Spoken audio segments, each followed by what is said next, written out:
There's someone who won't leave your mind, and you're convinced this obsession must mean something divine. Every song on the radio seems to be about them. You wake up at 3 a.m. with their name on your lips, and you've created entire futures together in your imagination. But before you accept this as God's confirmation that they're yours, I need you to pause and breathe deeply. Because what I'm about to share might completely transform how you understand the difference between divine connection and dangerous projection. Right now, millions of people are lying awake, tormented by the same question that's probably brought you here. Is this overwhelming feeling a sign from God that I've found my soulmate? Or am I creating an obsession that's actually blocking my true love from finding me? The answer to this question is more nuanced and revealing than most people want to admit. And understanding it correctly could save you from years of unnecessary heartache while opening the door to the authentic love God may actually have planned for you. Let me be direct with you from the start. Not every obsessive thought about someone is a divine sign.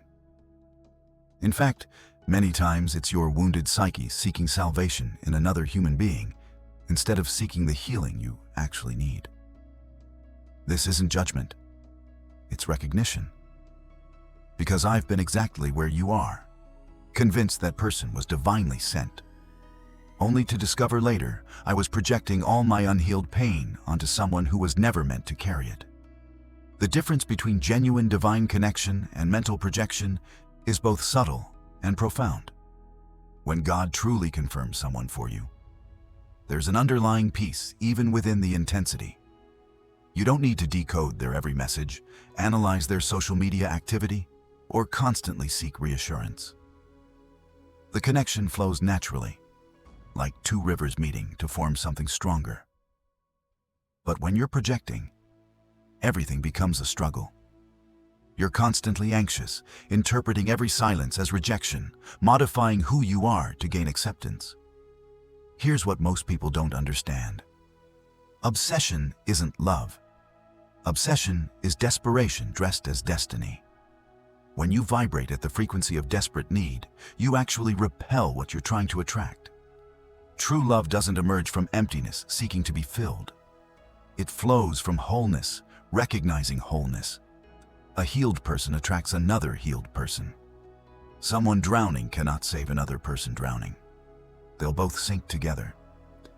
If thinking about this person causes more anxiety than peace, if you need constant validation, if you're losing yourself trying to become what you think they want, these aren't signs of divine confirmation.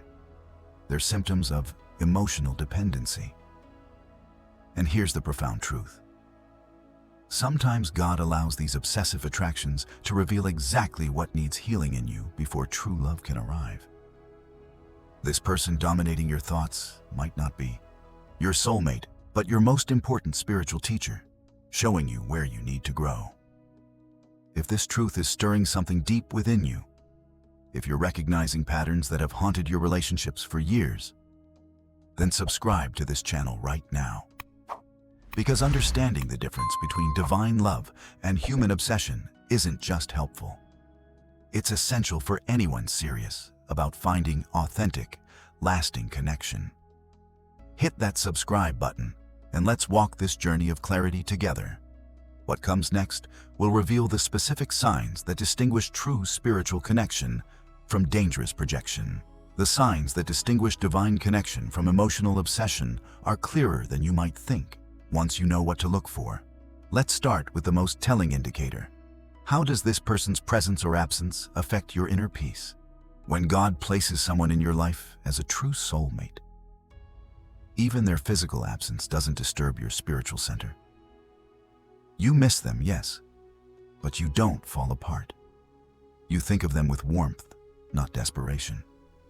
Their existence adds to your life without becoming your entire life. But obsession operates differently. It hijacks your entire emotional system. You check your phone compulsively, hoping for a message that will validate your worth. You dissect every interaction for hidden meanings, turning casual conversations into prophecies. You find yourself unable to enjoy anything fully because they're not there. Your mood swings wildly based on their attention or lack thereof. This isn't love, it's addiction. And like any addiction, it destroys rather than builds. Here's a truth that might sting. Genuine divine connection makes you feel more like yourself, not less. When you're with the right person, or even thinking about them, you feel expanded, not diminished. You become more creative, more confident, more aligned with your purpose. But obsession does the opposite. It shrinks you. You abandon your interests to adopt theirs. You silence your opinions to avoid conflict. You reshape your personality to fit what you imagine they want. This self-abandonment isn't romantic. It's tragic. Consider how this person entered your life. Divine connections often arrive with a quality of surprising naturalness, as if you've known each other across lifetimes. There's recognition rather than pursuit. The timing, even if challenging, has a sense of rightness to it. But obsessive attractions often begin with projection. You see someone and immediately assign them qualities they may not possess. You fall in love not with who they are, but with who you need them to be.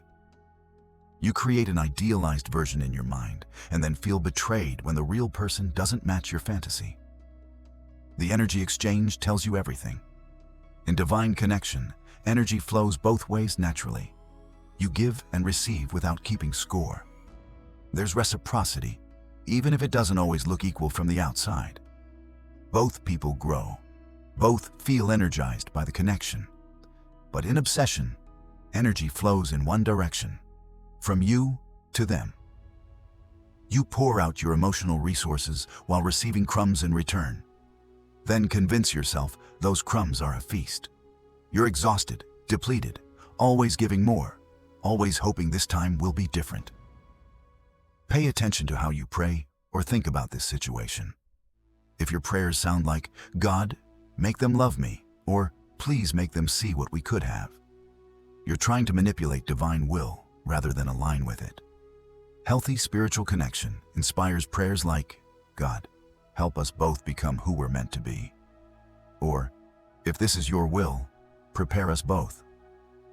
The difference is profound. One seeks control, the other seeks alignment.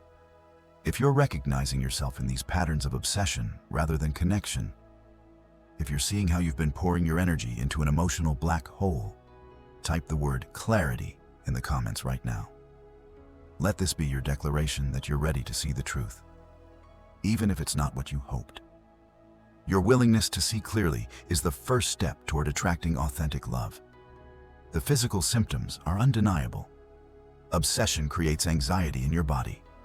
Tight chest, racing thoughts, disrupted sleep, loss of appetite, or compulsive eating. Your nervous system stays in constant fight or flight mode. Divine connection, even with its intensity, ultimately brings a sense of groundedness. Your body feels at home, safe, regulated. You sleep better, not worse. You feel energized, not drained. Your body always knows the truth before your mind accepts it. There's a spiritual law operating in your romantic life that most people never discover. And once you understand it, everything changes.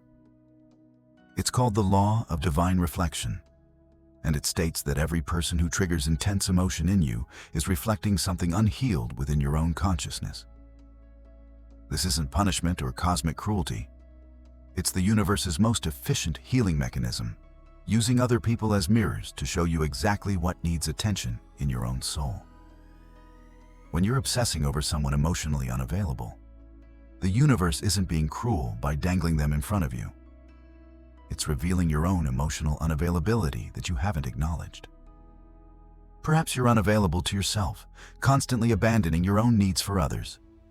Maybe you're unavailable to real intimacy, choosing impossible situations because they feel safer than actual vulnerability. The person you can't have is showing you the parts of yourself you haven't been willing to claim. Think about the specific qualities in this person that captivate you. Their confidence? That's reflecting your own undeveloped self-assurance waiting to emerge. Their independence? That's showing you where you've been overly dependent on external validation.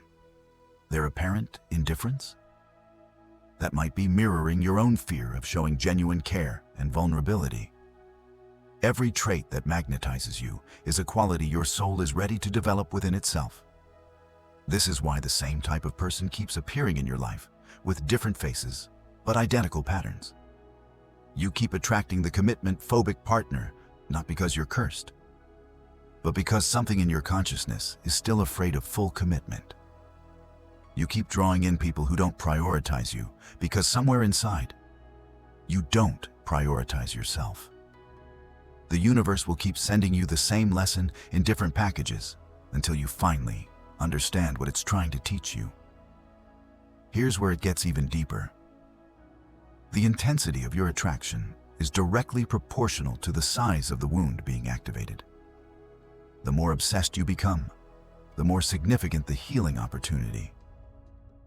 That person who drives you absolutely crazy, who you can't stop thinking about despite all logic. They're not your soulmate, they're your soul's mirror, reflecting back the exact frequency of your own unresolved pain. The charge you feel isn't love. It's recognition of your own shadow. This explains why logical reasoning doesn't work with obsessive attraction. You can list all the reasons why this person is wrong for you, why the situation is impossible, why you should move on. But your emotional body doesn't care about logic.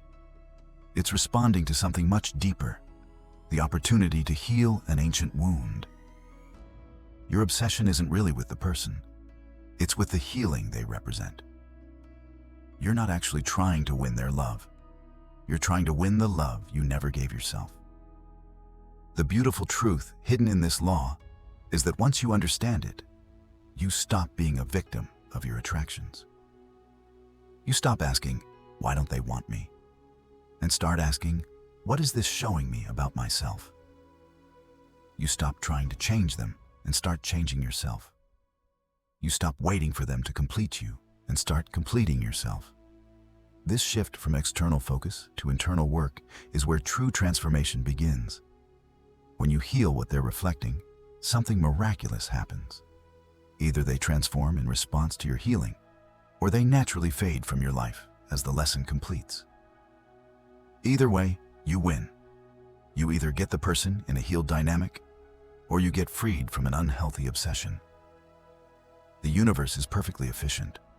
It doesn't waste a single experience. Every painful attraction has been perfectly designed to lead you back to yourself. The cruelest mercy God can show you is keeping you apart from someone you believe is meant for you. And understanding why He does this will revolutionize how you see your current situation. Divine separation isn't punishment, it's preparation. When two people meet before they're individually whole, they don't complete each other. They deplete each other. Their unhealed wounds interlock like broken pieces that seem to fit, but actually keep each other broken. God, in His wisdom, often keeps soulmates apart until both have done the inner work necessary to love from wholeness rather than need. Think about what happens when two unhealed people come together. One person's abandonment wound triggers the other's fear of engulfment. One person's need for constant validation exhausts the other's need for space. One person's jealousy activates the other's rebellious streak. Instead of healing each other, they create a trauma bond, mistaking intensity for intimacy, drama for depth, pain for passion. These relationships feel fated because the wounds match so perfectly, but they're actually destroying both people's capacity for healthy love. This is why that person you're obsessing over might genuinely be meant for you, but not now. Not while you're still seeking someone to save you from yourself. Not while they're still running from their own shadows. Divine timing isn't about calendar dates. It's about soul readiness. God isn't watching the clock. He's watching your growth. He's not counting days. He's measuring spiritual maturity. The separation that feels like rejection is actually protection. Protecting both of you from creating a toxic dynamic that would poison what could eventually be sacred. During separation, God works on both people simultaneously, but differently. While you're learning to fill your own cup, they might be learning to stop running from intimacy. While you're healing your need for external validation, they might be discovering their own worth. While you're learning to stand alone, they might be learning to trust another person. The work is complementary, preparing two people who will eventually fit together, not from brokenness, but from wholeness. The signs that divine preparation is happening are subtle, but unmistakable. You start caring more about becoming whole than about getting them. Your prayers shift from "bring them back" to "make me ready." You find yourself attracted to growth opportunities that have nothing to do with romance. You begin healing family patterns, addressing old traumas, developing parts of yourself that were dormant. This isn't giving up on them. It's giving up on the version of you that wasn't ready for healthy love. Here's what most people don't understand about divine timing. Rushing it doesn't make it happen faster. It actually delays it. Every time you try to force connection before you're ready, you create new wounds that need healing. Every premature attempt at reunion adds more baggage that must eventually be unpacked. Every manipulation to make something happen before it's time creates karma that must be cleared. God's timing is perfect, not because He's withholding, but because He's preparing something better than what your impatience would create. The paradox of divine separation is that letting go completely is often what allows reunion to happen. When you stop gripping so tightly to the outcome, you create space for God to work. When you stop obsessing over them, you free up energy for your own transformation. When you truly surrender to divine timing, you align with the flow that can bring you together naturally. This isn't giving up. It's giving over control to the force that actually knows what it's doing. Now we arrive at the most practical part of this journey: how to actually break free from obsessive patterns and prepare yourself for authentic love. This isn't about forgetting this person or pretending they don't matter. It's about transforming the energy you're pouring into obsession into fuel for your own evolution. The first step is creating what I call energetic distance. This doesn't necessarily mean cutting them out of your life completely, but it does mean stopping the behaviors that feed the obsession.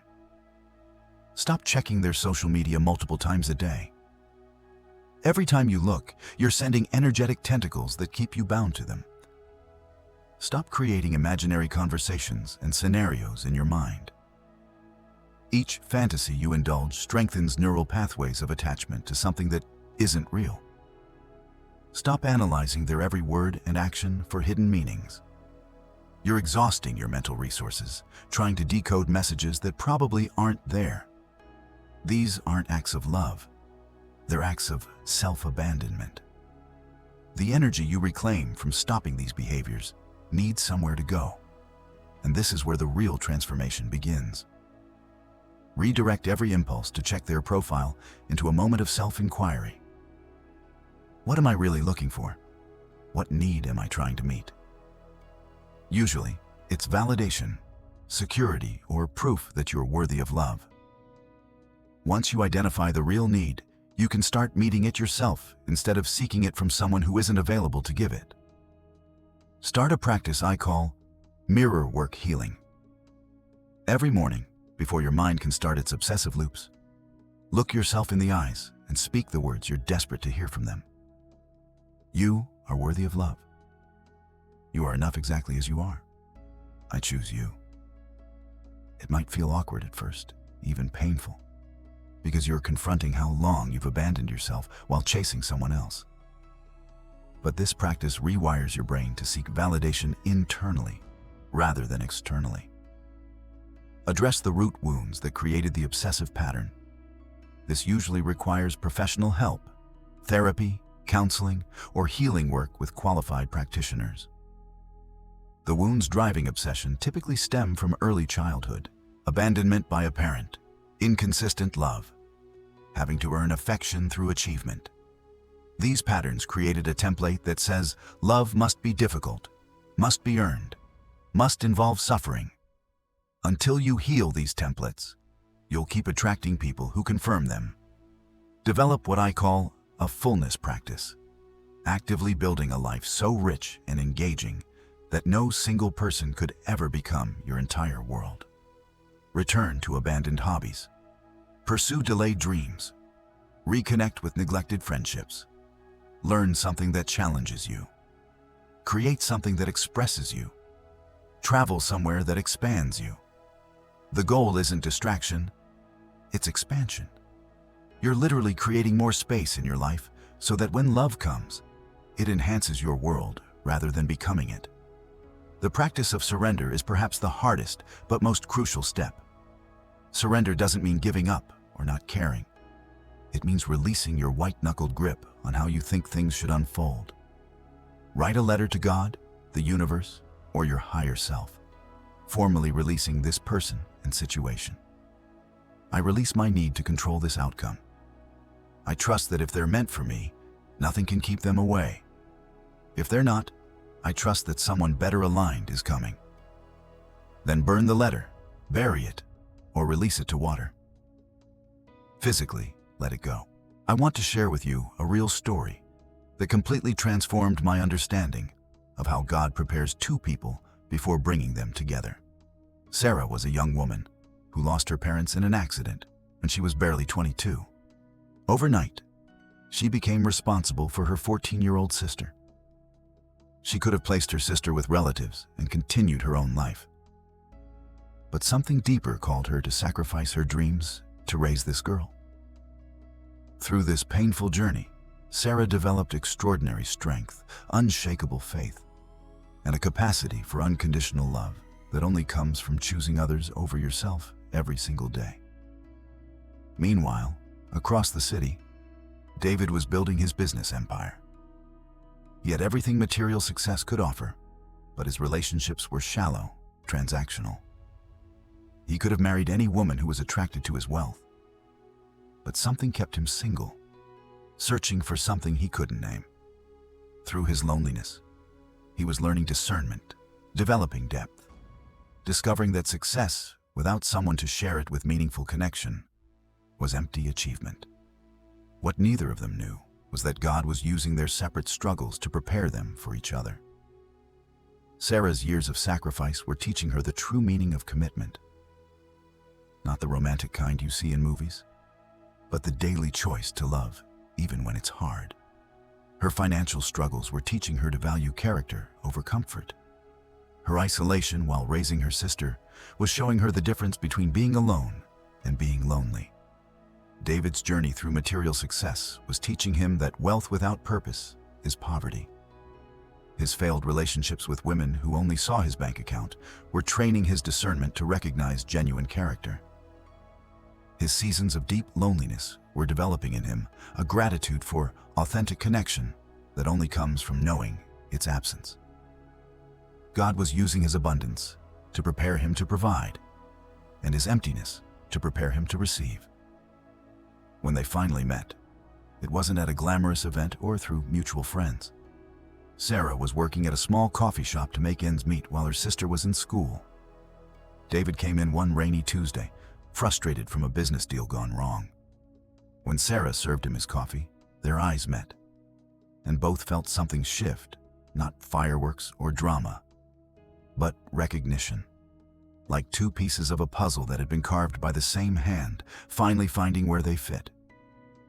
But here's what made their connection divine rather than merely romantic. They recognized in each other the sculpting marks of God's preparation. David saw in Sarah not just beauty, but the quiet strength that comes from surviving loss with grace. He recognized the dignity of someone who had chosen love over comfort. Sarah saw in David not his wealth, but his hunger for meaning, his readiness to protect and provide not from ego, but from purpose. If they had met 5 years earlier, when Sarah was still a carefree college student and David was still chasing his first million, they would have passed each other without recognition. Sarah might have been intimidated by his ambition. David might have overlooked her depth. It was their separate journeys through fire that gave them eyes to see what truly mattered in each other. Their relationship wasn't perfect or without challenges, but it had something more valuable. Two people who understood that love is choice, not just feeling. Both had been prepared through their struggles to show up fully, to commit deeply, to love sacrificially. Their union blessed not just them, but everyone around them. Sarah's sister got a father figure who treated her like his own.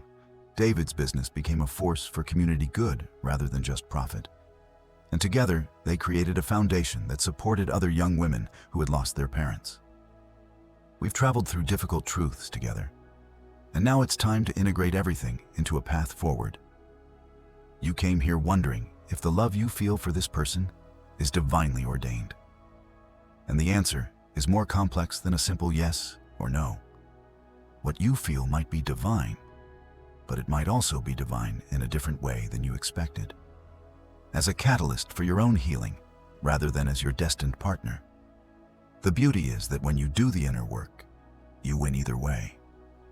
If this person is truly meant for you, your healing and growth will prepare you to receive them in a healthy way when divine timing aligns. If they're not meant for you, your healing will free you from an obsession that was blocking your true love from finding you.